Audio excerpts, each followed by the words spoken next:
So let me introduce our featured speaker today.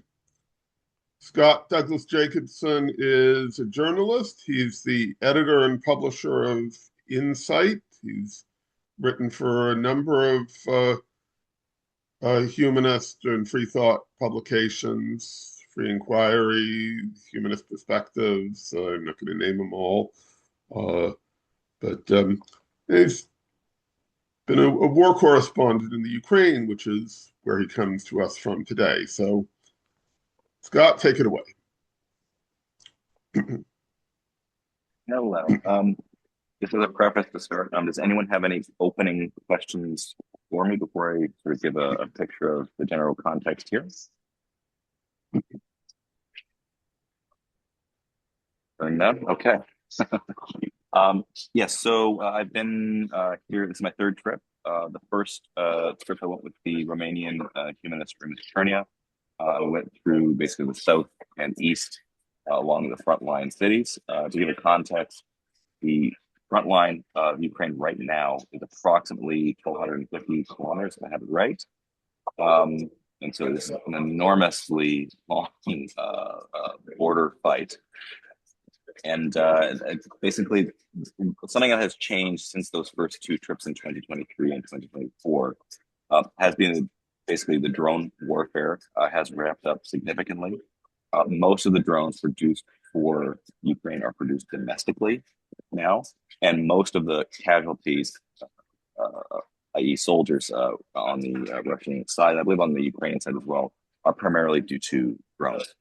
And basically, one thing that has changed is when I went to one drone construction black site, because you could call it, where basically your Wi-Fi doesn't work the second you enter into the building. In 2024, the range for the drones was about 11 kilometers one way. Suicide drones with about a 1.1 kilogram payload. Now, new terms have been popping up about the front line from both sides, where they're describing it as a kill zone or a gray zone, where basically anyone in a 20-kilometer zone along that front line is liable to be killed pretty quick because the drones are fast, they're accurate, especially FPV, first-person video drones, and in addition, I don't know if anyone's paying attention to some of the Davos current speeches and following commentary, but the amount dead and or injured on the Russian side as of December, just December of 2025, was 35,000. January was 30,000. That is more than they are recruiting. And so there's a strange pivot point happening right now, but there's more pressure from the Republic and the Kremlin potentially on Putin, because one thing he does not want to do, I think it's pretty reasonable analysis, is have sort of mass mobilization. And what inflection point could be when the amount you are having killed or injured on your side is not matching the recruitment numbers, and therefore you have a shrinking army. And therefore the long-term viability of such a war, just in terms of personnel, becomes more limited. In addition, if you look at the types of weaponry that are being used, sometimes they're using World War II weapons. Some of you may have seen clips where literally there are Russian forces on horseback. And I guess some Ukrainian soldiers on their drones somehow got some type of noise to be displayed. It knocks the Russian soldier off, they're on foot, and then they kill the soldier with the drone, as opposed to killing the soldier and the horse. So this is the kind of context we're looking at now, where between 2024 and 2025, the number of bombardments went up about 500%. That has not slowed down. So the scale is far increased to when I was here last time. The sentiment on the Ukrainian side to the increased bombardments, which it also means increased air raid alarms and such, is indifference in many ways. They will push back if you use the term fatalism. They will not push back, in my experience, this friends that I talk to here, when you say nihilism. So typically, when bombardments happen, you go to a shelter, and then I'm sure many of you have seen clips where you'll just hear when ballistic missiles primarily is canned or are hitting, and people are just sitting in the shelters. Now people will just get along with their day. And so people, when you walk around the streets and you go about your day, there might be reductions in electricity of two forms, power shortages, given that there's basically electricity on a spigot, um, or bombardments with straight power outages for an unknown period of time. That affects everything. And particularly heating, when they've had probably the coldest year in 16 years for them.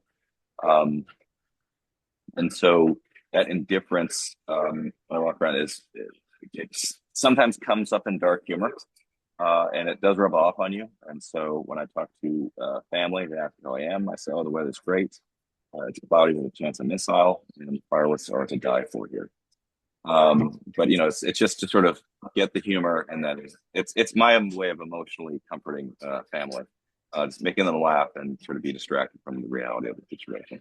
A lot of Ukrainians can make jokes like this very casually, but it's due to that sense of it's happened for 4 years, at least for the full scale invasion. Um, well, 4 years in crisis, and so for them there is that sensibility.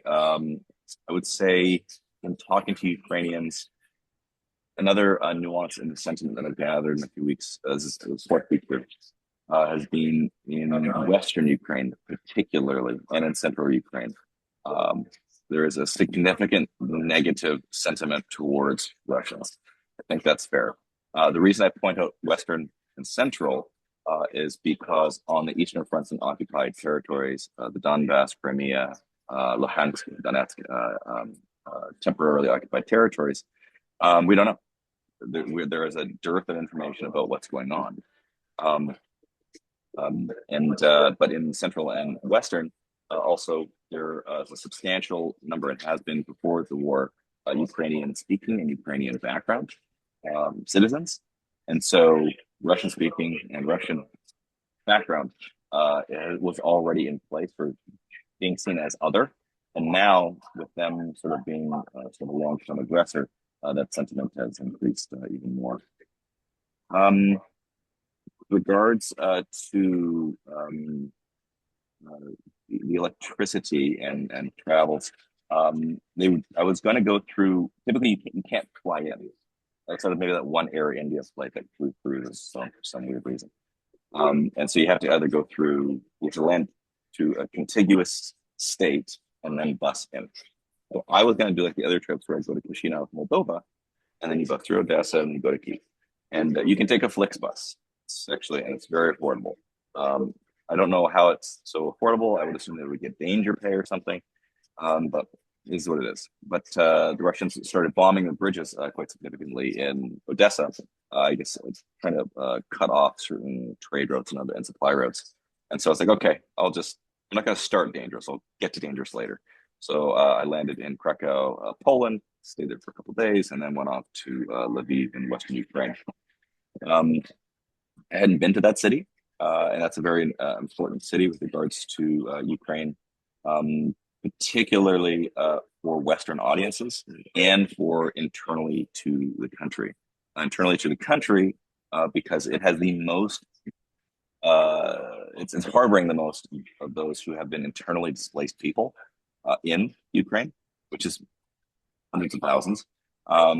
And a lot of Westerners will go there just for like quick trips or for business or something like this. Or if they're hosting a conference, they can go there. And Lviv was, the electricity was off for about 12 hours of the day, and it's in about 3 or 4 segments. So it's not 12 hours on, 12 hours off. They do it in segments, and it changes per day. So you can imagine for regular citizens who they don't have any other option. Right? It's not a wealthy society, particularly in war. Moldova, its neighbor, was the poorest European state, Eastern or Western. And now Ukraine, arguably, is just in wartime. Russia may head in that direction if it continues wasting, several hundred million or $500 million on missiles and drones per day. but that's just sort of where they're at right now. I think on the economic point, one footnote I think is important is the Russian economy is probably equivalent to Italy, right? And a much bigger population, right? So there's going to be a lot of poverty that is not being dealt with due to waging, from my perspective, is a pointless war. Um, but talking to some geopolitical experts, they talk about Putin has given numerous speeches, and he has often compared himself to Catherine the Great, Peter the Great, in terms of wanting his legacy to be that. Right. So, from an external point of view, from a Western view, it's a pointless war where hundreds of thousands are getting killed, and I think the injured and death rate now is probably hovering around 2 million on both sides. Um, and so this is it's a very interesting context. But Lviv, I was there for about a week.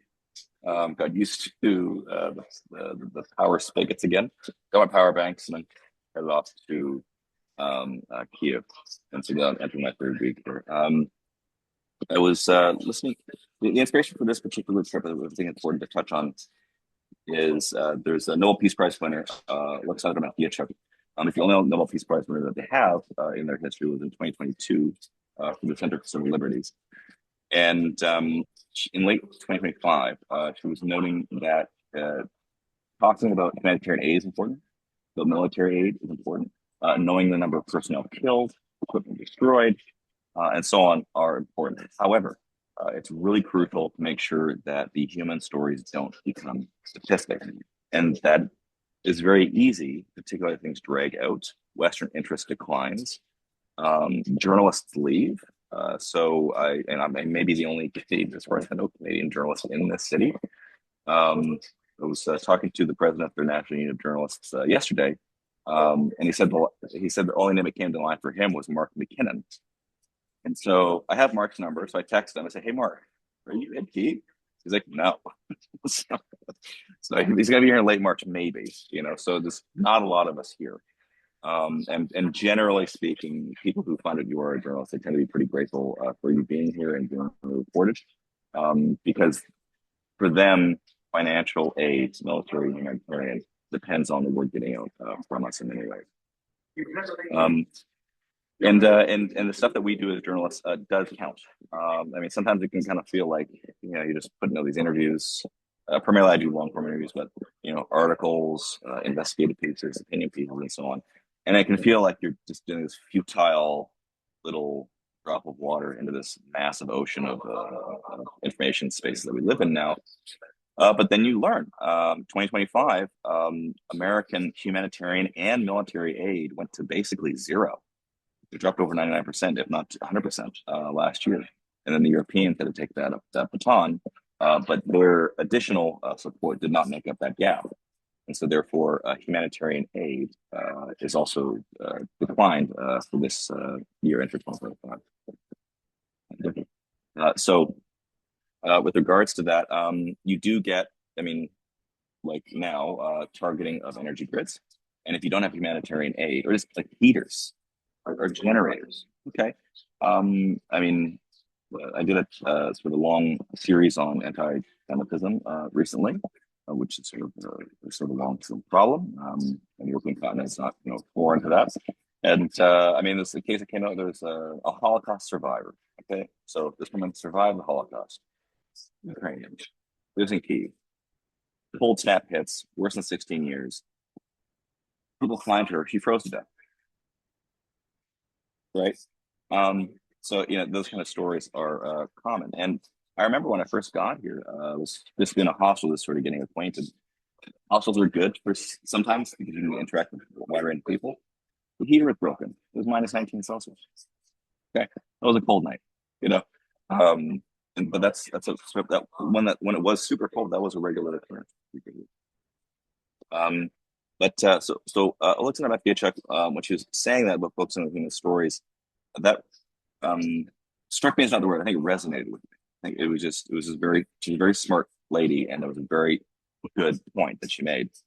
And so I decided, okay, I'll travel through Krakow, and I'll make this more as sort of a cultural oriented trip. I'll do my regular human rights oriented stuff, but I'll do some of the cultural stuff. So made a point of interviewing for younger journalists, artists, scientists, and people who do animal rescue, individuals who are part of the LGBT community here. Um, and you get different perspectives than you necessarily you would get in the mainstream press. And this for the record, I'm a member of PEN Canada, Canadian Association of Journalists, Reporters of the Borders, the big 6 or 7 others at this point. I mean, doesn't matter. They're relevant to my trade. I'm in good standing. And for the stories that aren't necessarily told, sort of independent journalism can provide a frame there. And I get very interesting stories that come out of that. And unusual stories. Like, so there's one individual who I met today. She was from Saudi Arabia. She left. She left Saudi Arabia to Ukraine, of all places, to escape an arranged marriage. And now she's a dentist here, and she's doing her work, and basically made a new life for the LGBT community, right? So that's not a story that I would necessarily think up on the spot. Stories of people who are animal rescue. There's a veterinarian from Romania, and basically they go here and deal with stray horses, cattle, pigs, cats, dogs, and it's amazing how quickly things become feral. It's for the squeamish ears, you please cover them. But the dogs will eat the cats. The pigs will go to human remains and consume. Right, and so you can feel in the conversations when I have it with them the uneasiness they might have around pigs, for instance. You know, but these are not necessarily told. Through the maelstrom of the Trump administration, sort of the indecisiveness and sort of impulsive decision making administratively, so the delays with regards to EU and NATO over there being better. These sort of, generally speaking, crime from the Russian Federation against Ukrainians, and then Zelensky's sort of continual rallying for further aid and support. I don't see those changing very much, right? So, telling some of these stories for this trip, based on Matthew Estrick's point, has helped me sort of add a little bit more character and texture to the reportage. I do have an offer to go to the front line. I don't know if I necessarily want to do it right now. I would need to have a little bit more extended trip. In the first trip we did, Romania, not the Romanian Humanist, did go to Kharkiv for about 2 to 2.5 weeks. That's about 20 kilometers from the front line then, which means it's likely much closer now. That's probably still just only within drone range, although artillery is about 5 to 10 kilometers. But again, the bombardments are up. They're mostly on the eastern front now. And so the chance of death is much higher. What would be something else that would be useful for everyone to know here? Well, I think there's the Committee for the Protection of Journalists and Reporters of the Borders has noted that approximately 116 as of February journalists have been killed in the line of being here. I think 16 while on editorial assignment. So, and again, when you travel, you wear big old press vest. The recommendation now, after talking to the president of the National Union of Journalists in Ukraine, is you wear the body armor, you wear the helmet, you don't label yourself as press. Press makes you a target. And I talked to one of the commissioners from the UN Commission in Ukraine, Brenda Grover, from who's an advocate from Court of India. At the UN, for those who may or may not be aware, they try to go for countries that are peripherally or not at all having a stake. So therefore, you increase the impartiality of investigation and decision making, and I should say evidence taking of whether or not you should make a criminal claim about particular things. And she was noting that there is a deliberate or coordinated attacks on civilians and media personnel via drones, and primarily short-range drones. The UN with US and Chinese lower funding or defunding is having what they call a liquidity crisis. in their terms, and so their capacity to do commissions and investigations is reduced, and so they have to pick and choose.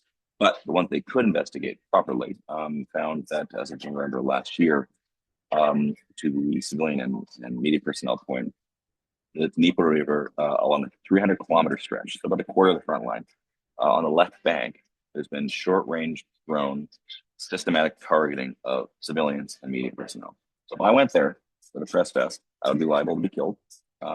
One hit from a drone, that your life is over. There's no injuries. You're dead. And babushkas or babulias or babujas, old women, farmers, the young. They are all liable to be targets systematically as a coordinated policy. So therefore, they can attribute it to the state or to the Russian forces as an arm of the state. In addition, media press freedom is also an issue. It's always been an issue in Eastern Europe. Moldova, I think, is ranked 35th now, so actually pretty good. But if you take, well, let's just take the full-scale invasion. There's some good rankings there. So Reporters of Borders, third party, respected, authoritative. Their media press freedom index ranked Ukraine 106th as of 2022, full-scale invasion year. And in 2025, they ranked them 62nd. So a significant improvement, but still in the top third. Switched between South Korea and Brazil. So South Korea and Brazil, peacetime press freedom is equivalent to martial law Ukraine. Okay? The only issues where we've seen persecution of individuals like myself, primarily independent journalists, has been along Eastern frontline cities. And so it's probably going to be around security concerns. I mean, it's helpful to be nosy as a journalist sometimes, but also sometimes that can lead into doing something irresponsible that could cost you your life. I remember when Remus in 2020, I believe, we are going to go to Kherson. We got turned around. But we were pretty close. Apparently, there were two other journalists 2 weeks prior that had gotten too nosy, went too close to the river when the Russians owned one bank of the river. And basically, even with the press vest, there was 2 sniper shots and then 2 dead journalists. So, all right, you know, with the Russian, so you're seeing significant improvements despite the war as the big picture from Ukraine with regards to press freedom, although there are issues. With regards to the Russian Federation, they were ranked in 2022 155th, which is significantly bad out of 180. Since that time, they've gone in the other direction, but not as far. Not only because it's not as far to go down to the bottom of the list, but because things have gotten worse. They went to 121st of last year, which switches them between Nicaragua and Egypt. So they're not doing great with regards to press freedom. In addition, it was at the OHCHR, the UN found that there is systematic use of torture of journalists. So there was one individual trying to talk me into going to occupied territories to get the other side of the story, which is, on paper, reasonable idea. You want to sort of get the viewpoints with regards to wars and stuff. However, there's capture, torture, ill treatment, detainment, disappearing, murder of not Ukrainian journalists, international journalists too. There's several cases, and even petty things. Those Russian forces, not Russian militia, Russian forces, they beat a journalist, robbed them, and then just left him, basically. Like it's like petty crime, but done by forces. Now, and I also really try to push back on people when they try to give me a line of pro-Ukrainian or anti-Russian lines. I think those are inappropriate. I totally understand when people are Ukrainian and they're trying to give me a charm offensive, or the Russian background, and they're trying to give me the pressure of, well, let's see the other side. Have you listened to Tucker Carlson lately? This sort of thing.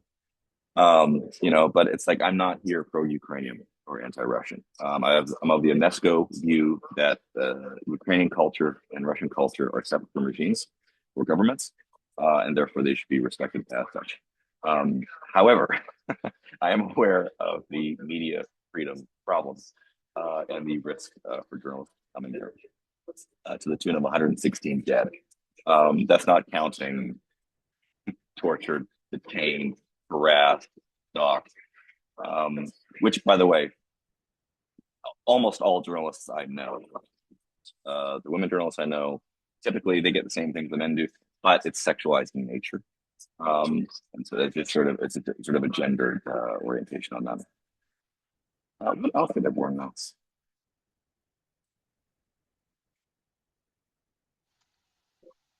Yeah, I mean, I think this is the last day for the cold snap we're having. I think the weather's going to get more reasonable as we move forward. -2, -2, -5, +5, we know.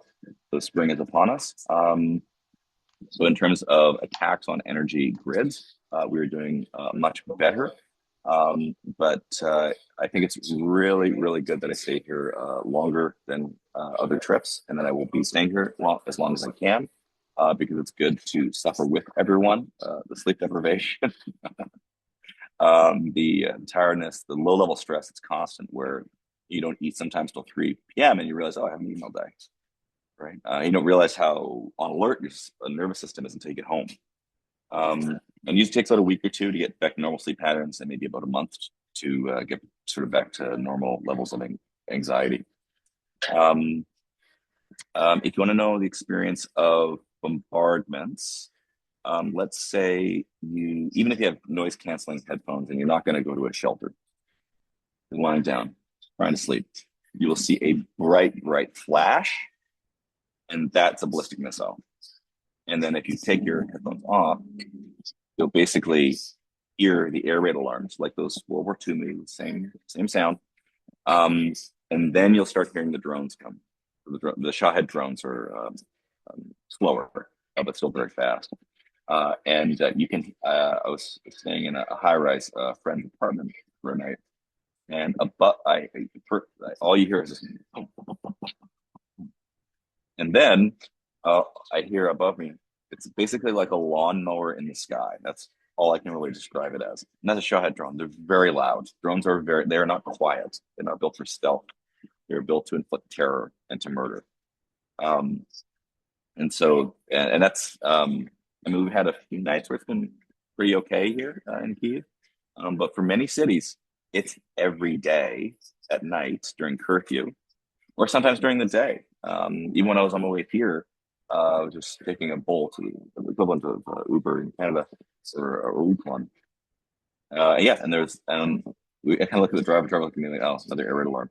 And we just kind of shrug it off and get on with the trip, Yeah, so I think Rich, I think it probably gives a pretty decent, broad stroke picture of the reason for the trip, some contexts, as well as how things are looking now, trajectory-wise. Yeah.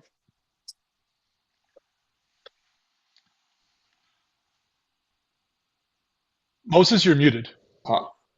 Thank you for an interesting talk. We'll take questions. Please raise your hands. I'd like to begin with one that was sent to me as to proxy by chat. In case Scott does not touch upon these topics, could you please share these questions? What are the risks related to nuclear activity, such as nuclear weapons themselves, nuclear plants? And how does Ukrainian society see the situation? Do they support the politics of the current government related to the war? I guess you talked somewhat about the second one. You can elaborate on that if you want. But the first one, if you have any insight into the issues around nuclear weapons and nuclear power, please.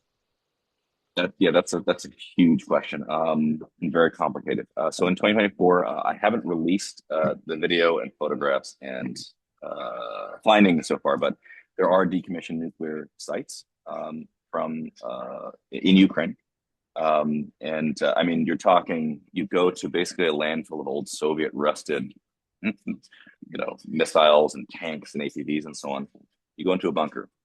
You go down about 120, 150 meters of concrete tunnel with big pipes running along it, with an old Soviet lieutenant colonel. You open a big steel door, like it's Dr. Evil's lair. Close it behind you. You're in a big steel sort of contraption. You go in a really tight elevator. You go down 12 stories into the ground.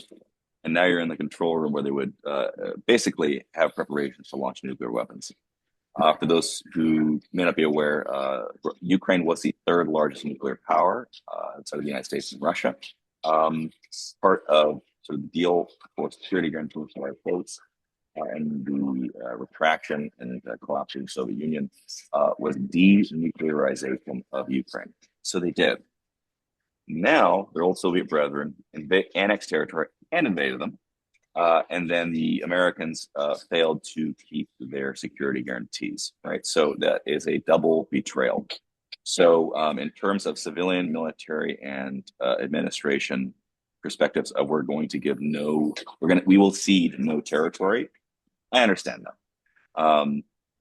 And so in terms of sentiment, talking to people, people will generally say Ukrainians, particularly in the Western Ukraine, have become far more unified in their sentiment in terms of Ukrainian patriotism. I'd hesitate on nationalism because I know that obviously with the south border for we Canadian, that's a little bit trickier in terms of how people are using nationalism with religious rhetoric. With regards to threats, it's always a threat. Always true. And it's the climate change is a slow moving threat. Nuclear war is a steady threat. Another bullet on the atomic scientists has their doomsday clock. It's theatrics for scientists, intellectual types, fine. But it does indicate, sort of where they stand as specialists who know this better than I do, and I believe they're tipping it closer to midnight in the current context. I believe the New START treaties just ended a few days ago. I have written about that in a long form article at one point, but it's been a while, so I'm fuzzy on the details. My understanding was that over 90% of the nuclear weapons were Soviet American. After 91, most of them still Russian Federation American. However, if you look at those treaties, regardless of the American administration, that's beside the point.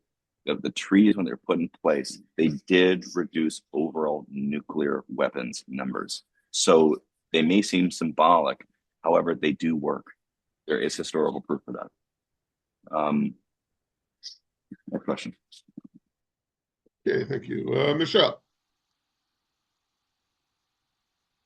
Okay, thanks. Hi, Scott. Welcome. And that was amazing and heartbreaking and terrifying. I just hope you're safe. And yeah, and well done for sure. Thanks for sharing all of this. It's really an eye opener. I don't know. You humanized it, right? Like you made it real. And I'm wondering, you said something about humanitarian aid, and that's like not coming in right now. So I'm curious about what does humanitarian aid look like? Like, is World Vision? Is it government? Is it, different nonprofits like charities or like that? And how can we help? How can I help? I said, you know what I mean? No, it's a good question. Humanitarian aid is anything that helps with like medical supplies and food, essentially. Okay. I'm not too complicated in my thinking about a lot of things, and so I'm pretty simple about this, which is basically, if you make there's a restaurant I interviewed when I first came here, and they had a 3-story restaurant. They own a couple, and they were still opening restaurants upstairs. Let's go to Vegas. And so, pretty optimistic act. And they turned all of their floors into like beds for people when the Russians were like in Keys. And then the kitchen became a 24/7 kitchen. They would make food for those there. They'd make food for civilians surrounding, and then they'd make kits of food and they would send them to the soldiers. So that's humanitarian to me. It doesn't have to be, some grand stratagem of helping people. Humanitarian aid, though, that's less direct and it feels more abstract. I think it's coming from our view being another hemisphere. In my case, in a small town in British Columbia. Yes, humanitarian. So humanitarian aid. Canada has given several $1 billion, is my understanding. So basically that money then funds these type of programs that function in a capacity equivalent to the restaurant. It's just less immediate, and it probably takes a little bit more time. I'll probably be doing some volunteering here to make what they call IFACs. Anyone who's in first aid or been in the military, have those first aid kits. Basically, like if someone loses a leg, how do you cut out circulation so it actually, they don't bleed out, and so on, because they are at reduced numbers of those. I mean, the system here in terms of infrastructure is like probably Calgary or Winnipeg, where you can still go, I think, underground a bit, or Edmonton maybe, like the place where it's really, really cold in Canada. They have the same thing here. You can go above street or under, and they have shops. And I mean, even walking here, you can see homeless people in this weather and in these conditions. So just so think about that status: homeless in a war in a capital city during the coldest year in 16 years. Is a very strange consideration. And then other things, I just published an interview today with a lady. They founded it called the Berry Foundation. And basically they're sort of a Jewish community, and they fund for, I think generators have been their main thing. And basically, like loud gas or diesel generators that people in restaurants like this staying open. And basically for Jewish families, which is totally fair. It's like if you have a small funding, focus your efforts, and then you can help your community, right? Also animal rescue. I got an email today from I believe it's Project Humanist, asking me about animal rescue. The numbers that I was given was something on the order of 500,000 dogs and cats alone. I remember I went through elementary school, and I looked down below my feet, and there was a pressed flat cat. Well, what happens when animals are stray? Anything can happen. And so in terms of how you support, it depends on which demographic you're looking at. Are you looking at the elderly? Are you looking at non-human animals? Are you looking at people? But I think for most people, when they think of humanitarian aid, they think of just bandages, food, and hot water. And they do have camps like that. There was a tent up that Canada actually helped fund, and they called them Unbreakable Points. I believe that's a direct translation. And it's just a big ass red tent. You go in, there are beds, there's a little play area for kids, and there's tea, there's cookies, and so on. And I hung out with a babushka, and we talked, and she insisted that I keep eating cookies. Right? Okay. Those are little moments people have here. Social capital becomes much more prescient in these moments. Does that help? Next. Richard. Yeah, thanks very much. Thank you, Scott. I said it really does bring it home having you here. It's so easy to kind of put the whole situation in Ukraine on the back burner. So I'm glad I'm having a chance to focus on it today. I'm fascinated. Obviously, one of the sort of the purposes of the war, or one of the excuses perhaps for the war back in 2022, was that this was sympathetic territories. These were people that were ethnically Russian. They were even maybe wanting to be Russian as opposed to be Ukrainian. We obviously saw these excuses going back to World War II and in every other conflict since. But I'm just wondering the reality of that. You mentioned that there's a dearth of information coming out of the East as to what exactly is the attitude of the people there. But at the same time, you were saying that the Russian drones, when they're individually targeting people, journalists, and the locals as well. So I would have thought that if they really thought that this was a sympathetic territory, that they would kind of be boosting up freedom fighters who are, Ukrainian people who are now sympathetic to the Russian cause and are wanting to, fight for that and free those territories for Russian influence.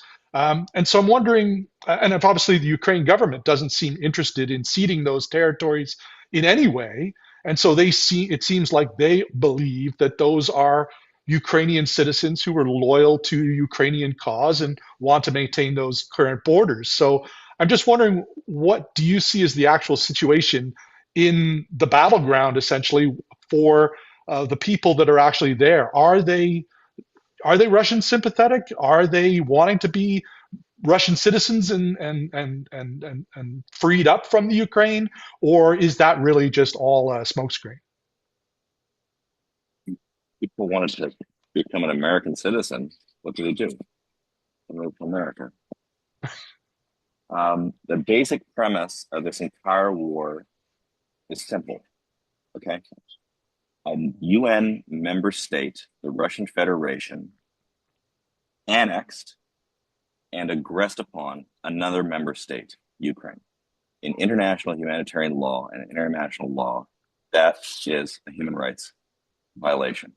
It is a crime. It was listed as, at least with regards to the World War II context, the supreme international crime, the crime of aggression. It catalogs in that. I believe it's 4. I don't necessarily think the strength of the language of supreme international crime fits, but in terms of the highest level of crime of aggression, and hitting the highest legal standard of the crime of aggression, the Russian Federation has met this. Naturally, there have been broken promises of not, I believe it was moving 1 inch past the East Germany, I guess, with regards to NATO. So that can be taken as a political provocation. That's a fair point. However, the far higher standard is a violation of international law. Okay, so member states, and then the additional point is annexed territory, maybe 18, 19, 20%, something like this. Any occupying power has obligations. That is also part of international law. And so if Russia is annexing and occupying territory of a sovereign member state of the United Nations, they have obligations. They don't have rights. They have obligations to populations that are there, right? And we have to be very careful not to talk about these territories like they're empty spaces. There's people there, right? We're talking maybe 1.6 million people. I don't know. This is a large number of people, you know. So if people were sympathetic, and if they wanted to do so, what is the difficulty in just going across the border and getting that citizenship, or applying for dual citizenship at that time? So the fundamental premise is the crime of aggression and annexation of territory. And there's been at least 3 UN resolutions about this from 2014. There's one at March 2nd or March 3rd in 2022. I think there's 193 member states recognized in the UN, including the Vatican, I think, now City Palatine, circa 2012. But those who can vote, I think the numbers were 141 that voted for the following: returning and exiting from annexed territories, withdrawal of all troops, and stopping of the aggression. Those are very simple and comprehensive demands with regards to this crime of aggression. So I can see the argument that certainly there were many sympathetic for the Russian Federation, which is their right in terms of freedom of belief and conscience. That there's no problem there being sympathetic to any particular sovereign state. The question is about the crime of aggression and the obligations of an occupying power, which the Russian Federation is. Period. Now, and also, I mean, this war has actually had the opposite effect in many areas. Even I was told Kharkiv, which was actually quite sympathetic to Russian speaking and Ukrainian speaking, sympathetic to the Russian Federation and leadership and so on, and the political situation. This has flipped that city. You know, if you're bombed every day for a few years, yeah, I can understand that. Right. So there are more effective ways to do so than annexation of territory and the crime of aggression. Eric? Okay, thank you. Elka. Yeah, thanks. I want to take a slightly different view. But first, Scott, I want to express a very deep debt that all of us who sit here in the comforts of our home have to people like you who are out there trying to find what is true and for sharing it at immense personal cost. And we really want to thank you for that first. Now, about the issue of the Ukraine itself, it's much more complicated than simply this is where it is, and this country's doing this, and this is doing that, and therefore it's wrong. Because there are many other levels. My mother came originally from the Ukraine in the early 1900s. The Jewish massive anti-Semitism, and real Nazism there at the time. Very, very difficult. But I call it the Ukraine then because that's what it was called. It was called the Ukraine. It was part of Russia for what, 400 years? And it was very much like in Canada when we talk about the prairies. We talk about the prairies, the Maritimes. They talked about the Ukraine. It was not a geopolitical, it was a geoeconomic area, and very much like the prairies, with the wheat and the minerals and the oil, very, very, very similar. So when so when she lived there and left, it was Russia, and they had the Ukraine. Then it became the USSR. And what the USSR then did is it drew boundaries. As we have provinces, they drew sort of economic boundaries, and because it was all Russia, it didn't matter that part of that was Ukrainian speaking with a Ukrainian kind of culture, and the other part was Russian speaking with a Russian kind of culture. It didn't matter because it was really an economic entity. Unfortunately, when that area broke away and wanted independence, I don't know if it had to do it, but what it did, it went with the same boundary that had pre-existed. So it wasn't an ethnic boundary. It wasn't a political boundary. It was an economic boundary. And that's why we have that horrible mess. And that's why we have this massive antagonism that's going on. I don't know if Russia still would have gone in otherwise, but I kind of doubt that if the Ukraine that had broken off was just the Ukraine-speaking area and not the other part, I doubt if Russia would have gone in again, but who knows, eh? Yeah, do you want to answer that?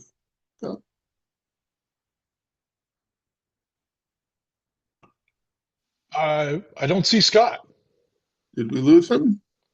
I don't see him in the meeting. So Uh, did anyone no. notice him disappearing? I was on speaker view, so while Elke was I know. asking the question, I didn't see him. But yeah, he's Sorry, Nicole? may have had connections issues. No, I I was noticed it looking went for black. him. Video. I was looking for him when I was talking, and I didn't see him. Yeah. Oh, no. Okay. So his audio or his video went out during the question, and then obviously now it's gone altogether. Oh, okay. Son of a gun. His connection wasn't very good. I In that apologize. I apologize for my destructive behavior. I don't think it was what you were saying. I think given that he is reporting from a war zone, it should not be too surprising if he is back. Oh, Well, maybe a trimmed down version of your question, Elka, I don't know how much of that he caught. Oh, Yeah. where Scott, where is Yeah. Scott? welcome back. I'm back. We lost you in the No. middle of Elke's question. How much of Elke's comments did you Uh, hear? I got the note of gratitude. I said thanks, and then the battery died. I did not get blown up. Okay. Oh, Okay, so you got the easy My part. Elke, Oh, do you okay, want let's go to the hard part now. give a Okay. summary version for I'll Scott? try and go very, very quickly. I said that my mother originally came from Ukraine in the early 1900s. Which city? Jewish, and because of the massive anti-Semitism and all that was the reason why they left. Have we lost him again? no, he's still there. No, we're good. I'm right here. I'm here. Oh, yes, sorry, yeah, and that at that time, Ukraine had been part of Russia for about 350, 400 years. and it was regarded as an area. Not it was never considered a political state or a separate part. It was an area like the prairies in Canada, the Maritimes, the Ukraine, and they called it the Ukraine. And I grew up calling it the Ukraine. It took me time to say Ukraine, you know. So and it was very similar. It's got the wheat, it's got the oil, it's got the minerals. It's very very similar. When the USSR was formed, Russia did not make divisions based on ethnic realities. It made economic boundaries. So the boundary that went there was an economic boundary, and it just happened to have two ethnic groups in there, a Ukrainian-speaking group and a Russian-speaking group. And when the USSR broke up, the uh, the areas broke up in terms of the boundaries that existed as part of the USSR. And that's what was recognized, all following, international law, and that was recognized. And I was just wondering, had had they not done that, had they moved the boundary and had just had the Ukrainian part broken off as an entity, if we still would have had the invasion. But if they did that, if they broke off as just a Ukrainian speaking area, they would also forego the the uh, the minerals and the wealth, and yeah, of the other side. So that was what I said. Yeah. Yeah, no, that's a very interesting point. Someone want to say something? Sorry, Scott? No, okay. Well, I heard thumbspring, so I thought someone wanted to add something. Um, okay. No, that's a very interesting point. Yeah, and it's also okay. So there has been a long history from America to Canada. I'm sure we all were, so in vague terms at least, of manifest destiny, right? Some Americans think that Canada should be theirs. I mean, there've been recent semi-serious or potentially serious claims of the 51st state. There have been secret meetings for at least one province, particularly acutely Alberta, to potentially cede from the Confederation, this sort of thing. So certainly, this type of rhetoric is not new. In fact, I would argue that's probably most of human history. Has basically been tribal territories, constantly shifting. In sort of Western Europe, obviously, there was a lot based on whether you're a religious leader or you're a monarch and you claim the divine right of kings. I believe it came to the point where Henry VIII invented a whole new branch of Christianity because he wanted a divorce. Just so there are histories like that. I think the contemporary period is an evolution in sort of the universalization of the ethic of basically you don't violate territorial integrity. The language point is actually very interesting because when I hear Eastern Europeans talk about sort of strong cultural identity to language, Ukrainian language, Russian language. When I grew up in my small town and I'd hear sort of my elders, like 65, 65, who basically the only people that hung out when I was a teenager, they would talk about Francophone, Anglophone, right? And that was like, from what I'm hearing, what I heard, it was a huge fight. And to some, it's still a live fight. I think 18% of Canada is Francophone. Obviously, we mix of bilingual or solo only Francophone. So there, I wouldn't say there's direct parallels, but there are similarities in sentiment. I think the really, really important point, though, is are we universally applying the standards of sort of international law? Right. I think we're all. I don't think it's necessarily anti religion insofar as people having freedom to believe. Although in terms of like any factual basis, that's a question. But most of those ethics, they're parochial and territorial with regards to that. And I think so. Human rights law, humanitarian law, and at an international level gives us a premise upon which to say, okay, the principle is universalism, And then here are the outcrops of those, in terms of freedom of belief, conscience, etc. And with regards to territorial integrity, that is one of them. So if things were done differently in the past, probably things would happen differently now. Although I don't know how many Marty McFly speculations you want to do Back to the Future wise about this. But I think the concrete points that are most straightforward that I think really make a good point about Elka is the language line. Slavic, Carpathian, and like in the backgrounds they're kind of there, but the real thing is language. And those that speak both, like most people that I do speak both are actually Jewish, so that's how it goes. And I've been in communication with, I guess he's the son of the chief rabbi of Kiev, right? I did an interview with him for one of them earlier parts. I've been, side note, I've been doing a project on the Holocaust following the anti-Semitism set of interviews, and hopefully I'll be able to get some Holocaust survivor interviews who are in Kiev now, but it depends on sort of the rabbi's availability to give context. That's not really a direct response, but it's sort of it's a really interesting point that I don't have a direct answer for. So I'm trying to provide context and comparison. Sure. Okay. Next. Okay, thank you. Nicole.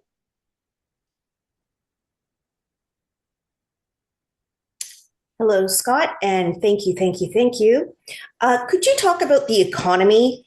My understanding was that it was largely agricultural previously, maybe some tourism, maybe some IT.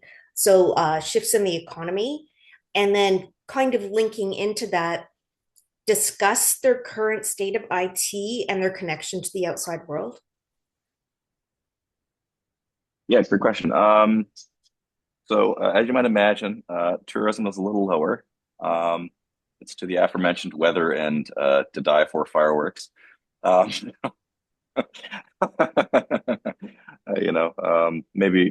tonight will be my night, But economy, yes, agriculture. So if you look at the flag, it's yellow on top, blue on the bottom. No, sorry, yellow on the bottom, the sky blue on top. And there's a reason for that. The agriculture was a large part of the economy, and grain, right? People found out in several African states, I believe, at the start of the full-scale invasion, what happened with the war. So it was one of the many breadbaskets of the world, and so that impacted exports to countries that were really depending on it. So agriculture, excellent point, very true. Tourism, down. IT is very interesting here, actually, because the Soviet infrastructure, particularly the tram and subway system, not bad. I think they go under a river in Kharkiv, and you're going down an escalator for several minutes, literally, and then take the subway. The subway is cheap. It is reasonable. And the social ethic is there too. I was told by a famous artist who had stayed overnight with Latino, he'd say, "Don't bring your coffee into the tram." Okay, sorry. She said it politely, understood. But like to go on the subway, 8 hryvnia, I think $1 is about 30 for hryvnia, so that's 25 to 30 cents. Like, okay. I'm working the machine and trying to figure it out. If you want to get a card, that's different. So every city has a card. So I think BC, we have the Compass card. New York has the Omni card. So the Commission on Status Women last year. So the Omni card came in handy. I forget the one. It's the Presto card in Toronto. And then here they have their own. But I think they're a little more sophisticated. I don't know if we do that in Canada or where. Like, you go to a machine, you put in your bank card, or you put in cash. You buy your Compass or your Presto card, at least in terms of the two major cities. And then you put that card scanned, and then you put your bank card in again, and then you put money on that Compass or Presto card. And then you can go on for $2.75 or whatever it is for a subway or a bus. For 3 zone. Okay, fine, totally cool. Here, if you have good credit, if your Visa's not maxed out, you'll take your Visa. and you tap it, and then you go on the subway. And so it's a direct hookup. So it's way older infrastructure. We're talking pre-91. But the computerized system, very efficient. And so there are certain things that in terms of IT that are nuanced, that are more efficient. And in terms of just less things you have to think about in your day, just put your bank card in and you're good to go, right? So and iterate that over, several 100,000 people in a day. It adds up. I would assume it adds up, right? And it's little things like that actually that make a society work a little bit more smoothly. In terms of the total economy, I was at the Rebuilding Ukraine conference last year and the year before. I might have missed the talk last year for that one, but the year before, some representative from Ukraine or a Canadian Ukraine businesswoman was noting that the economy was growing despite the war. Although some other things they're taking into account, I think people are working longer hours than would be sort of normal in a Canadian context, just to keep the economy running. A lot of kiosk culture. It's almost like, I was in Jordan last summer, and they just have like pop-up perfume shops and selling shoes and Habibi, Habibi, come here. Here they had like kiosks that are like basically barricaded and warmed. They sell cigarettes, coffee, croissants, and everything else. Breaded meats, big here. That's the grain point. And in some areas, they got rid of those, like the main strip in Key, you just don't really see them very much. So yeah, so I think you hit the major points. Like IT, agriculture are big. My suspicion is that sort of military training and modern warfare, because I believe they are leaders in drone warfare now, may be something big. They had a NATO training exercise recently, and all of the training was completely outdated for the contemporary warfare that they're having with regards to drones.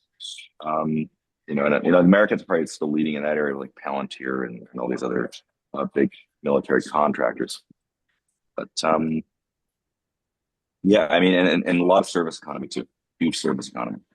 So one person was telling me today that it's sort of like Philippines, but in Europe in a way, because there is so much service economy there. I didn't sort of have the time to ask them what they meant by that in depth, but it does leave a lot of question marks. So yeah. Does that kind of help? I am not an economist, so this No, that's really good information. So, in terms of connectivity with the outside world, are they still getting, like you talked about freedom of the press, but are they getting Olympic coverage? I know that's a very basic way to put it, but how are they able to make phone calls on a regular basis aside from the electricity issues? So yeah. I mean, if you have a power bank, you have a phone, and I have had, outside of battery dying on my phone, I have to recharge it. No interruptions in internet service. Although in like villages and stuff, then it's going to be, well, good luck. Olympic coverage. Yeah, they were really pissed about that. But you look at the IOC decision on that case as a side note commentary. Can it be seen as memorialization? Yes. Is it a political statement too? Can that be a fair interpretation? It's kind of true too, right? So it's one of those gray areas where they did ban that person. Actually, there's a photo of the father of this gentleman crying. You look at the IOC decision; they removed his status, the Olympian membership of the IOC. They reinstated that. And so that tells me that my intuition about this was generally correct. When you have this sort of push and pull, that yes, it's memorialization, yes, it's a political statement, and how you figure out what that really means long term depends. With regards to the Russian former soldiers who are in Paralympics, I think 8 of them. That's another point. I haven't looked at that in depth. I would have an ignorant opinion. Okay, thank you. And just for point of information, it is possible on the TTC, and I think all the systems using Presto, to tap a credit card in place of a Presto card. Yeah. Yes, Uh, I've done that. I think if you tap the credit card, it even tracks your transfers. okay. Not Tanya. but Yeah, Scott, I think one of the things that Alka did not repeat, and I don't know if you heard when she started, was to say a huge thank you to you for having the courage to report from a war zone and to take the time to come and speak with us. And I just wanted to echo that. I think it's amazing what you're doing. And your responses to Nicole are very interesting, and it's hard to imagine. I mean, you know, the news that we get from here is all focused on you know the war part, but in some ways you're saying that so much is still going on as normal. You know they're getting the Olympics. I mean, things are still carrying on in many ways. But I also wanted to ask you, and forgive me, my hearing is not great, so you may have covered this in your talk, but I think, first of all, how much personal danger are you actually in? And then also, you're in the midst of death and destruction. How do you cope with that for yourself? I mean, how do you separate your role as a journalist from your personal feelings about what's going on around you? Thank you for the comment on courage. One caveat on courage, if I may. Um, uh, let's take a few different types of people. Those who can go, choose when they go, and choose when they leave. Those who flee. Those who are dragged to the front line, like Angelina Jolie's driver. If any of you saw that. They were so Angelina Jolie showed up in like frontline cities with a driver. They were not in, they were near a recruiting center, and they dragged him off to so she no longer had a driver. Um, and so the subscription in a traditional society, so men are sent off to the front line. And then those who choose to go and do not care to choose when they leave. I think the latter category are great, right? There's a conscious decision for long-term uncertain commitments. Me, I get to choose when to go. I get to choose when I leave. You know, it's a much different sentiment. And some Ukrainians, it, it, let's say it would be taken as inappropriate to sort of apply that to someone coming from Western Conference and staying in that in those contexts of volition and agency when there's been stripped from them. Danger depends on the day. So, I mean, normal circumstances now, there should be bombing every night. There hasn't been, which, you know, so 4 or 5 nights of no bombing means likely something huge is about to happen. So maybe on the anniversary, there's going to be some huge, you know, series of ballistic missiles. I think one Iskander ballistic missile is $3 million.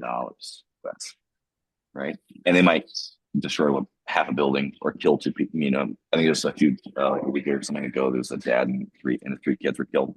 Okay, so they put the price at $750,000 for the dad and the 3 kids, first, right? That sort of thing. And so when you hear kind of out in the distance, maybe someone killed, we're still maybe not. Last year was the deadliest for civilians. There were 2,500 to 2,600 killed approximately, as far as I know, which is far lower than the soldiers. But if you you know, even if you run that daily, there's a decent amount of deaths. That's excluding injuries, obviously. But my understanding is that through basically, are you in the east? Are you in a city? Those are the most dangerous factors. Are you in a village? Are you in the west? Least dangerous. But you know, the travel advisory from the government of Canada was don't go. If you're there, leave. I remember like if you call, like, hey, the call insurance company, hey, can I get travel insurance? Oh, where are you going? Funny that you asked that. And you're going to be going to a place where there may or may not be dismemberments by rapidly inflating hot spaces because of missiles. They say no, you can't get insurance. Literally, cannot get insurance. The travel advisory for Ukraine is the same travel advisory for Iran right now. Although I talked to Iranian colleagues, and they go, "Why would you go to Ukraine? It's so dangerous. Oh my God." You talk to Ukrainians. Say, well, actually, after this trip, I might actually be going to Turkey, getting a visa, and going to Iran. Talk about that later, maybe sometime. And they go, "How could you go to Iran? You know, the protests are getting murdered. The IRGC is terrible." So it's how it seemed, right? That's a funny sort of Seinfeld-esque universal I'm saying. But yeah, of course, it is a war zone. Death is possible. Injury is more possible. And so you go there knowing you may not necessarily come back, But I think it's the right thing to do. So I got what funding I could. Took the cheapest ticket I could find one way. Took a backpack with some winter clothes, and then went off to the war zone to see what happens. Yeah. Obviously, there's plans and stuff, what to do and who to talk to, but it's an evolving thing as well. Okay, thank you. Yeah. Oh, do you have more to say? Okay. So while you were talking about IT, I got a message from Curious, a comment to share with everyone. East European countries are preferred as outsourcing location for IT development by West European countries due to the costs and closeness of the time zone. The source of that comment works in IT in the Netherlands, so authoritative comment on that. Catherine. Oh, yeah, did you want to? I thought you were asking Scott to comment. Yes. Yeah, okay. Just a quick footnote to that. I don't know if this is speculation, but it seems to fit.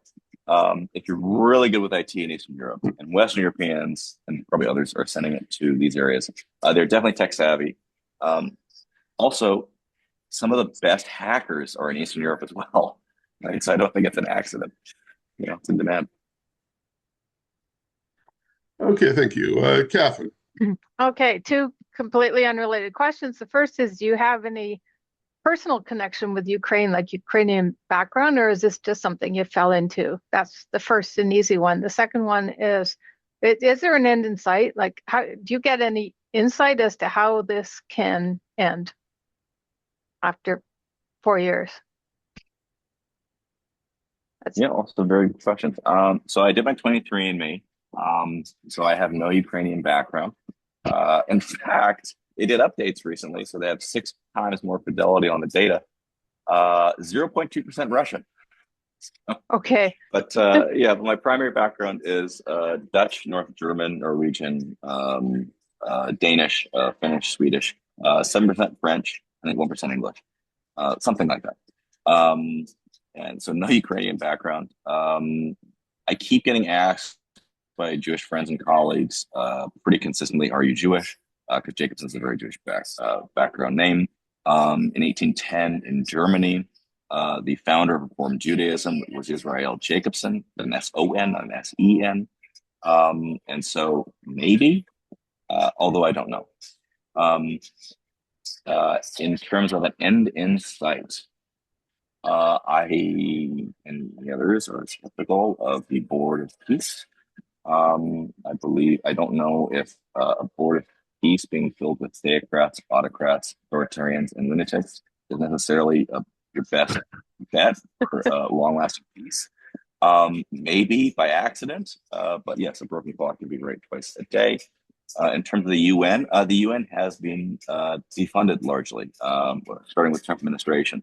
And its Chinese interests may not necessarily be in there, although they tend to be more run by intellectuals, although still authoritarian and ideologically driven. Because Xi Jinping is very much building a loyalist following with basically state atheism through the Politburo and so on. So that impacts what the UN can do. So that's per much earlier in the presentation and conversation today around Verinda Grover as one of the commissioners for the UN Commission on Ukraine, and then having limited ability to do further investigations. But they can do select ones like the 300-kilometer stretch along the Dnieper River on left bank and targeting civilians. They did one earlier in the year of basically rapes and sexual assaults of prisoners and POWs, men and women. Like it was I mean, for those who know that research, even just the peer review research is, if someone comes forward with a claim of sexual assault, false allegations are 2% to 10%, depending on, right? So, if you have 100 people claiming that they have been, you're looking at 92 or 90 to 98 people out of those 100 who have real experiences of trauma through sexual violence. So I may do a follow-up interview sort of covering some of that. I think it's very interesting research and necessary. I'm not necessarily, not let alone like the Me Too and Church Too and Epstein sort of stuff, but just as a topic in the context of war, relooking conventions and declarations like the Beijing Declaration and so on at the United Nations. They're very clear in those documents. Rape is a weapon of war. Rape is used as a weapon of war, primarily against women and girls, but also in what kind of prisons and as we're finding men too. And end in sight. So the border peace, doubtful. UN weakened or diminished in its ability to do anything. The ICC has put out an arrest warrant for Putin. People may be skeptical about that, the ICC. However, there's one put out for a very famous Filipino man, Rodrigo Duterte, and he showed up in a trial within a week of the call of that. So it's not totally useless. And I think they've had, I forget the exact number, maybe 60 or so convictions, or at least pretrial chamber pretrial chamber 1, I think, claims for putting an arrest warrant out. And I think at least 20 or 30 of those have had convictions. It's a third, right? So it's weak, but it's not useless. And that's the kind of thing that we need for this, just consistent effort.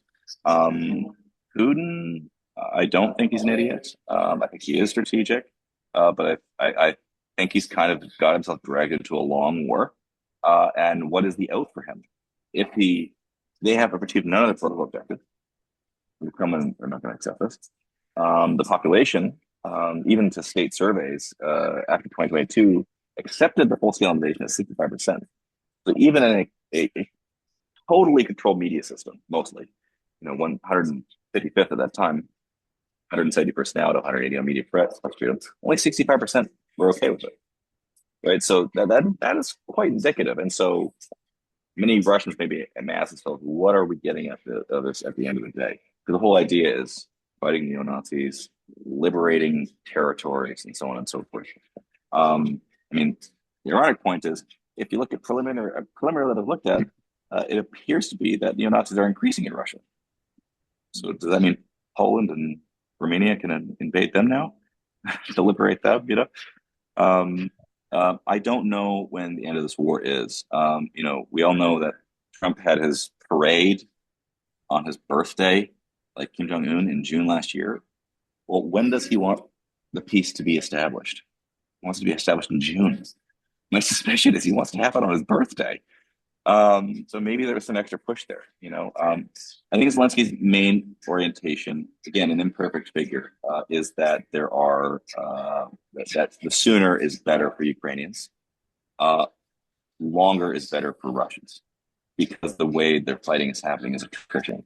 If you look at death and injury rates in the style of war, Europeans, the EU, and NATO, they are leaving this at a de facto or default long war, as they are continuing through very pretty speeches, powerful speeches, and ongoing bureaucratic process. Putin could stop this at 12:30 in 2 minutes your time. Because he started the invasion, he's choosing not to. But in terms of not doing it, it says you have to put pressure on him to do so. This is his, in terms of the crime of aggression, his choice to make this war. Okay? So I don't know is the big answer, although there are concerning distractions, essentially, from people who have the force of will and state to do something. They're not doing nothing. They actually are. Some of the things they are doing are helpful, like apprehending tankers that fund the war. Then other things that they're just doing are random and useless.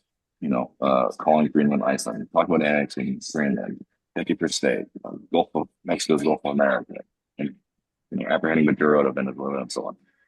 this sort of a lack of geopolitical focus is delaying on the largest war in European history after World War II. Can I help?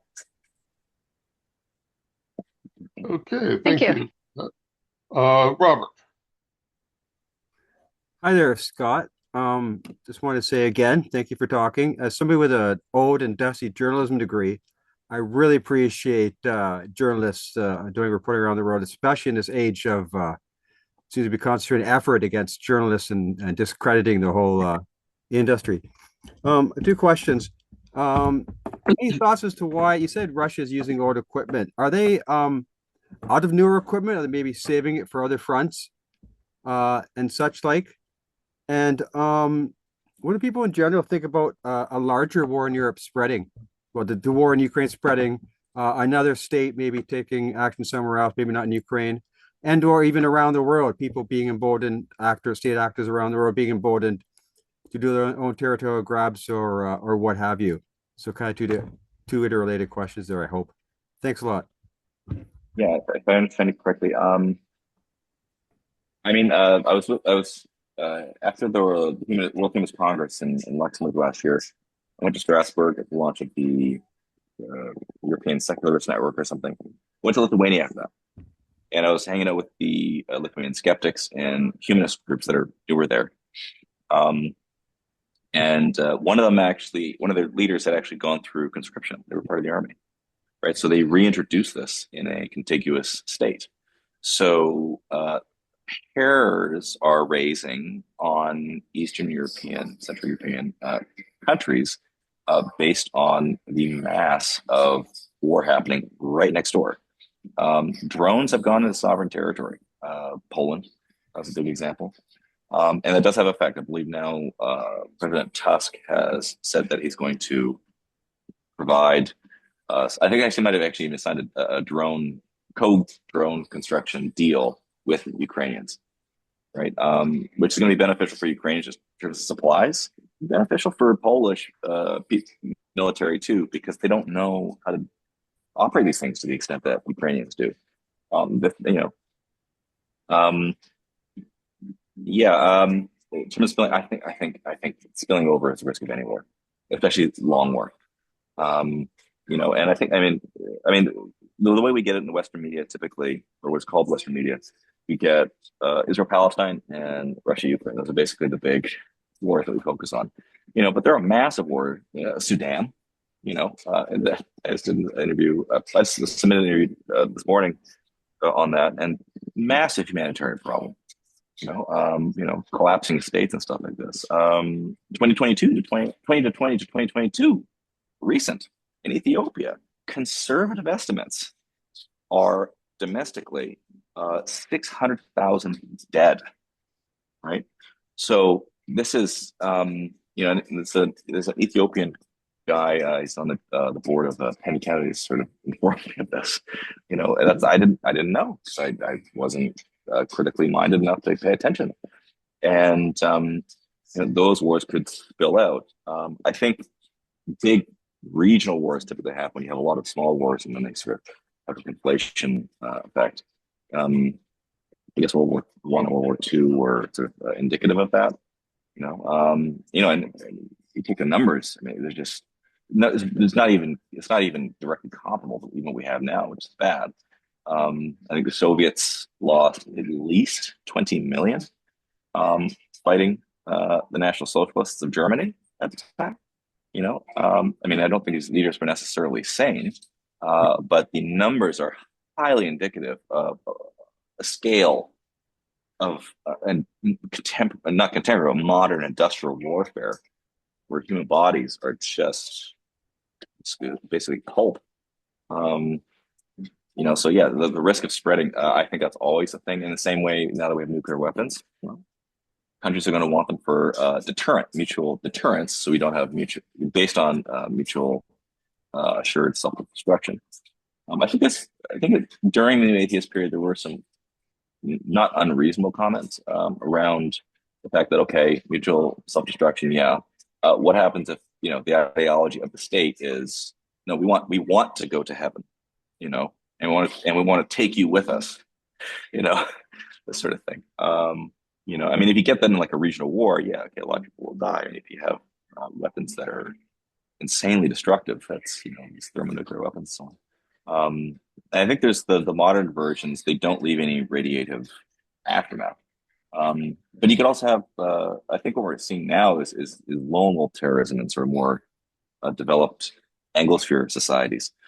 I mean, I talked to one member of CSIS for another ongoing series, completely separate from this. This helps. He was in CSIS for 32 years. He's retired now. He writes books. And he was noting that in Canada, typically lone wolf actors are typically misogynist terrorists.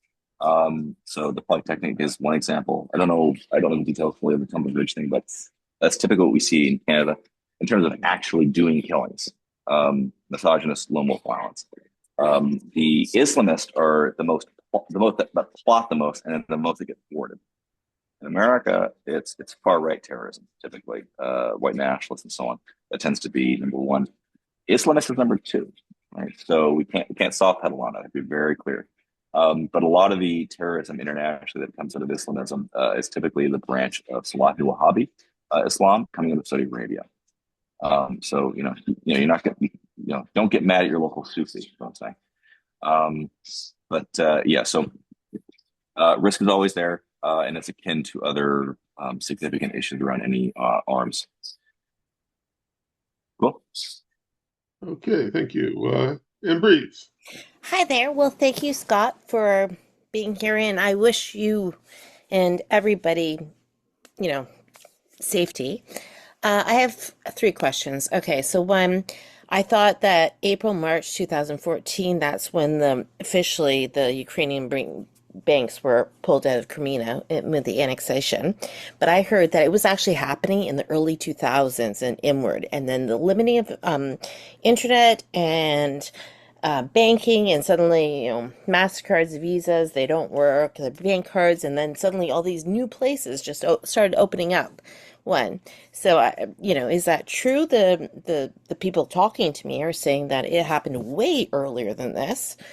Two, in terms of looking at it, do you think that? I guess I'm reiterating Long War and Robert's question, Robert Gray, insofar as do you think that this is a progression in terms of invasion of Europe? Two, and then three, how is the banking system in the Ukraine? How are they trying to, and the internet support and the information? How's that going along? Those are all my questions. Thank you. Okay, a lot to answer. Pre-2014, that is an area of ignorance for me. If those people are those that lived in the area around that time, or sort of have done their studies on that, I would lean on them more than me, because they would know more than me. But my formal understanding is the first UN resolution condemning annexation of territory and requesting return, or demanding actually return of territory and withdrawal of all troops for 2014. So that was when you had international recognition. In terms of local or even regional recognition, in terms of the 2000s, that's probably a little more complicated. Because as with Anglophone and Francophone examples before, at least from I mean, no friends. I mean, some are dead, but many of us are alive.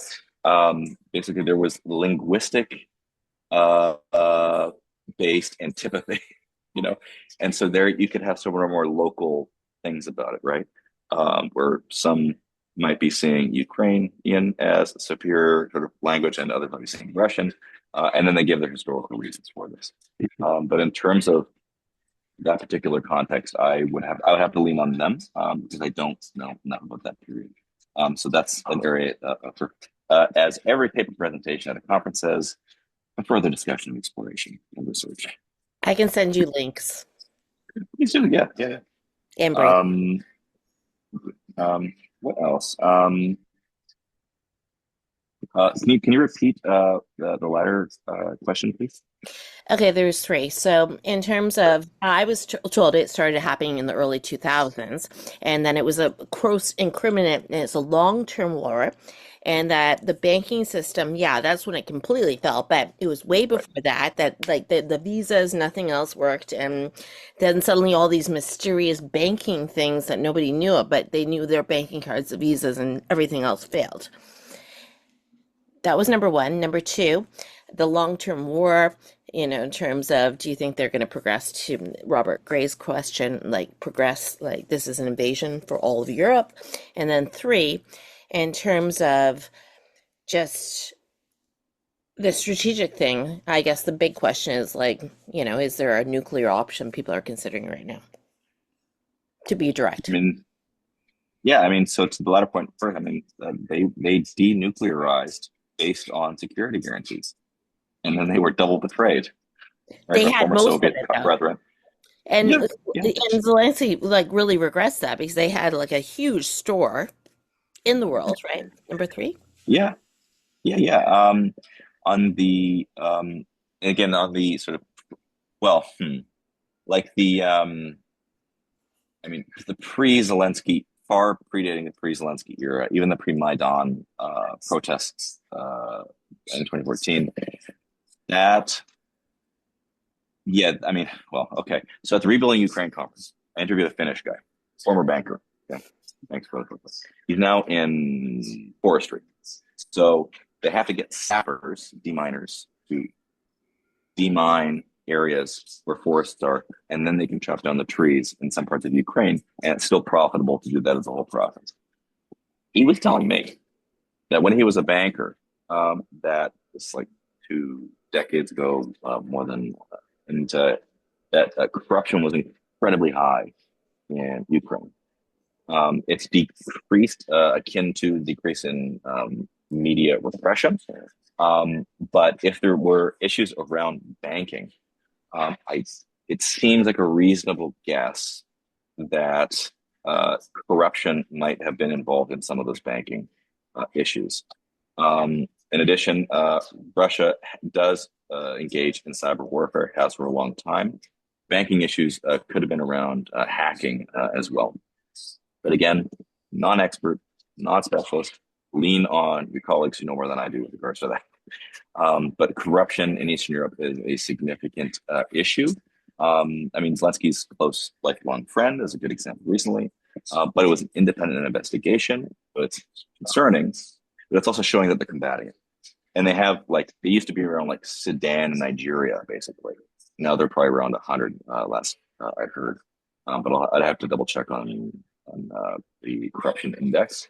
And even that index, though, I think there's some caveats to that. I believe they call it the perceptions of corruption index, which, perceptions aren't always accurate. So I'd have to look into methodology a little more closely. I'm sorry, just one follow-up question. Do you think Very the US brief. was behind getting rid of the pulling it out, the fiber optics, the pipe in the ocean? Do you think the ocean? Do you think who's behind it? Yeah. I mean, speculation I've heard is that they think the Russian Federation or some allied state. But if we don't have concrete evidence outside of a cut cable, it remains speculation. I agree. Thank you. Okay, thank you for that. Henry. Yeah, so I just wanted to ask a quick question. Do you have like a blog or something that you write, or where people can read your work or get in touch with you if they have more questions? Yes. So people still, when you put your emails on vacation mode and you say, okay, new email. So people still respond to emails from many years ago. So I have 8 emails on my phone. So any of those, I would really, really like you if you responded to this year's email, scott.jacobsen2026@gmail.com. Last year's is 2025, obviously. So scott.jacobsen, like the name spelled here, scott.jacobsen 2026@gmail.com. That's one way to get in contact with me. I am on Facebook. You can connect there as well. Although I get flooded with meta messages, and so I mean, as liable to get lost, emails I have to look at, so I will likely respond. although I respond to pretty much everyone. Sometimes it can be immediate. Sometimes it might take about 2 months. There's an enormous amount of emails that I get and interviews that I conduct. So it is not personal. It is professional and sort of just trying to work with it. But I am available morning to night, weekends and weekdays. That is in Ukraine and out. I'm constantly available and working. Okay. I've published several million words, primarily again with long form interviews. In terms of publications, active ones with regards to Ukraine specifically, I would say primarily International Policy Digest. I forget what the ISSN is. The Good Men Project. With International Policy Digest, I have maybe over about 120 publications with them. Good Men Projects is probably about 1,800 now. And that they have pretty frequent stuff coming out.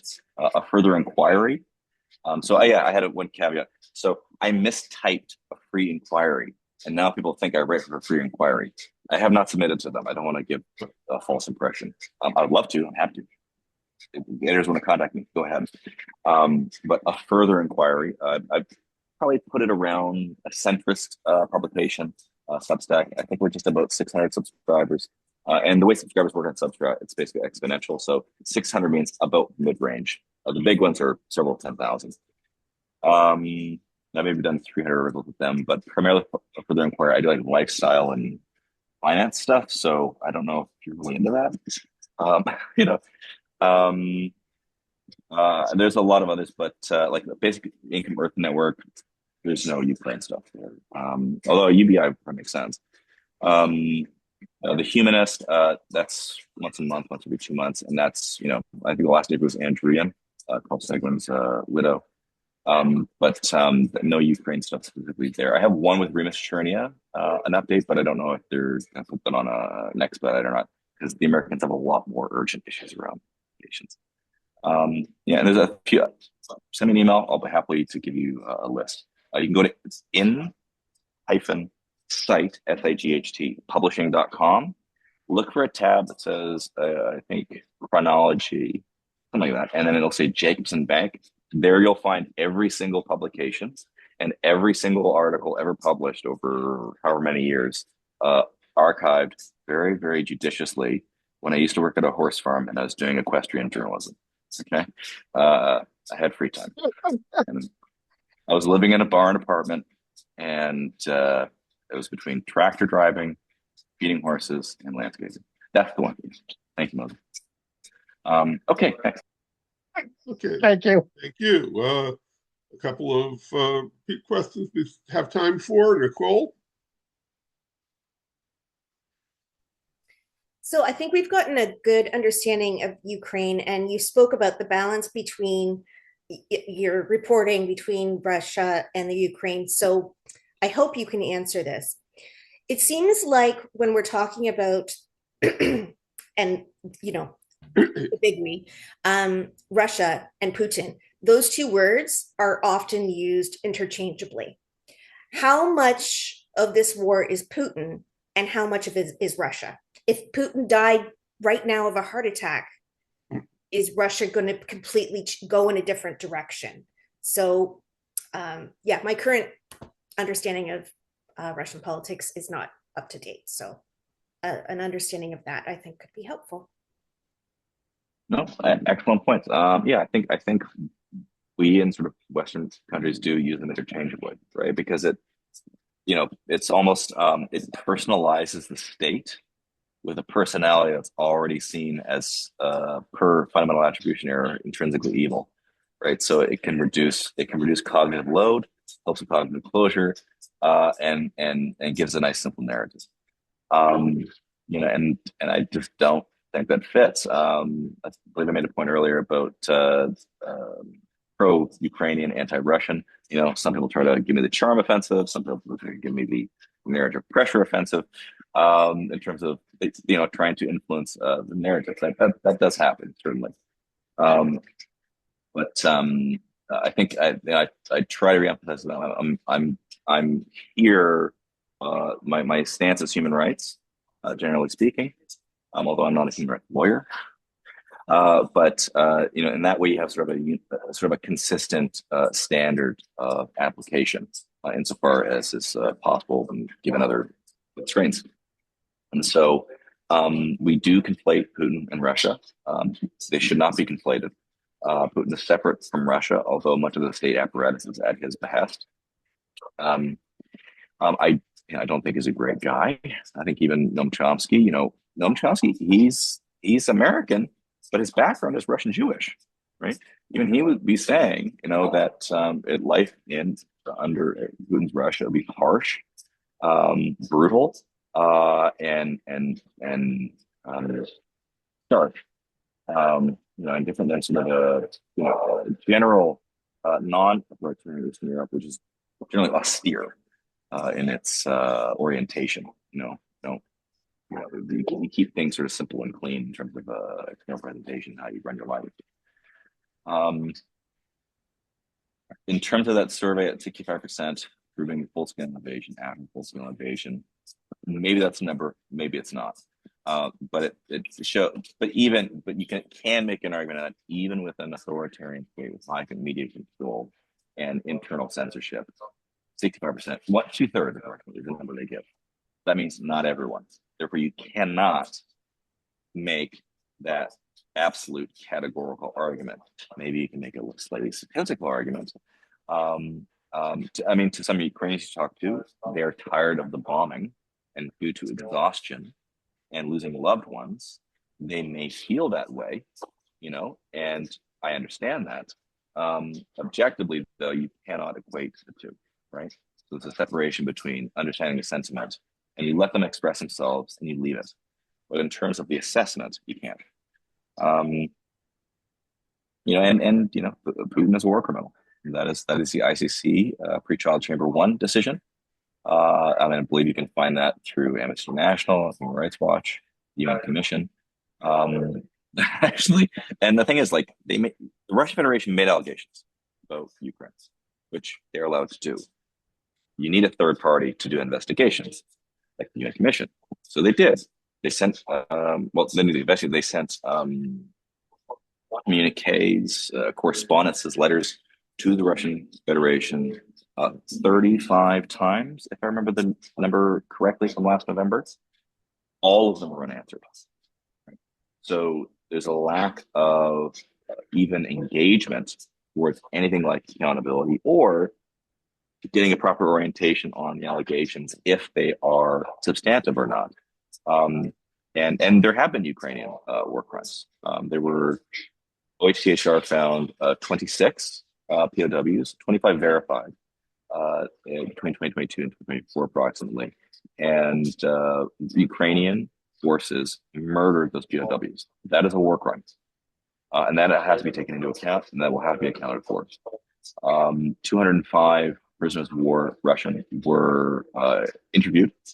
104, 5 or 6, a little over half, reported torture and ill treatment. It's a war crime. Right? That's not something we necessarily want to say. I think it's appropriate because it's balanced. In fact, if you just give the human rights record, I think it's clearly scaled against Russian forces' actions at state behest, while there are crimes on the Ukrainian side. But as I was noting earlier, there are coordinated and systematic uses of torture and ill treatment of media personnel and soldiers, in addition to rapes and sexual assaults of Ukrainian POWs and prisoners, as reported by the UN. And so, but those are probably the only major areas I can find of symmetries, torture, ill treatment. The interesting part, I don't have a interpretation on this that I think is sufficient, but the Ukrainian torture and ill treatment of Russian POWs, it happened in transit. So it's like you have to bring them to one place, they're in a process, and they get brought to detention. Detentions are actually much lower. So whatever is happening in these, that has to be really investigated properly in terms of criminal probe. The Russian, it happens in detention. So there are nuances that I have no proper interpretation in terms of the narrative there about them, but those are facts that are showing up. So it's not Ukraine good, Russia bad, Putin bad, Zelensky good. Right? Okay, thank you for that. And for what looks like our last question, Richard. Scott, it's very interesting to me. I did a little bit of research before this from different sources. There was an interesting timeline that was presented by Sky News in cooperation with Reuters and other news services. And one of the items was talking about the recovery of GDP in Ukraine from 2022. Obviously, there was a huge collapse in 2022 of the GDP, where basically 20% was knocked off in 1 year. But now that in 2025, the GDP has recovered to at least an absolute level above what it was in 2022. So there's been a recovery there.